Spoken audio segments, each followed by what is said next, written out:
Alabama continues their momentum on signing day. Not long after picking up four-star cornerback Jared Maiden, they go into D.C. and pick up Terrell Hall, a guy who's been injured and missed the Under Armour game, was still in attendance there for all of us to see him walking around on crutches. But there nonetheless, Mike Farrell, National Recruiting Director, once he gets better, has more on what he brings to the Crimson Tide. Terrell Hall has that build you want for a defensive end. He's a long, angular kid who's got a really good frame to fill out. So he's going to be a guy who gets stronger as he progresses, especially in his lower body. And he has that wingspan, those long arms, which allow you to make plays that normally shorter guys or guys who aren't as long are out of position to do so. And he can also disrupt things, passing lanes, with that length of his.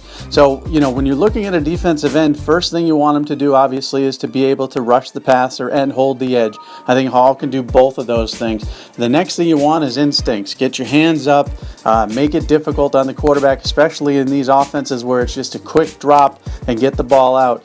Disrupt the passing lanes. The third thing, be able to chase the play to the outside and don't over pursue. And I think he does a good job of that as well. Obviously, coming off an injury, a little bit of recovery to be done there, but this kid's built like a five-star defensive end. He's going to play like one at the next level.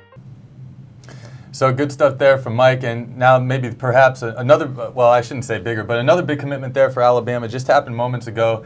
And, you know, on the heels of us talking about Burlington Coat Factory, who else but Mack Wilson comes out and one-ups us wearing the flannel coat. That did not come from Burlington Coat Factory. No, that did not come from Burlington Coat Factory, that's for sure. But he's a big commitment. Their second big five-star linebacker there in Tuscaloosa. So, you know, Rob, do you want to lead the conversation on what Mack brings to the table? Yeah, you know what we've kind of always gleamed about Mack is just how well he moves laterally and sideline to sideline. He covers so well. I think that you see that in the camp setting as much as anything, is when he's matched up against a running back or something else. He can really cover downfield.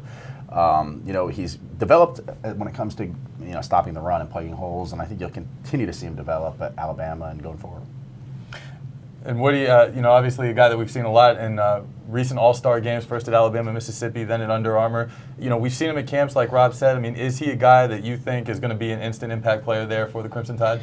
That'll be interesting to see because they have so much talent at that position. I mean, we've seen them bring in guys year after year. They still have our number one from a couple of years ago, Deshaun Hand, who was just hanging out, chilling. Third string for a while. He made some plays in the national championship game, but that shows how long it can take.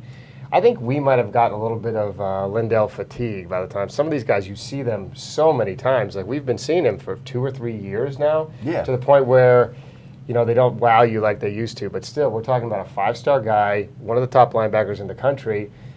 He may be, you know, Ben Davis might have won that rivalry that they had between the two of them, at least at the high school level. Sure. Now they can carry it on his teammates at Alabama. That's the thing that does happen, and I'll just touch on this real quick. I think the more you see a top flight guy, the more that you kind of pick him apart, maybe not fairly. And, you know, maybe that happened to Lyndell a little bit. Well, either way, certainly a long lineage of linebackers there at Alabama, and two of the latest coming today, the latest of the latest being Mack Wilson. So more on National Signing Day right here on Rivals.com.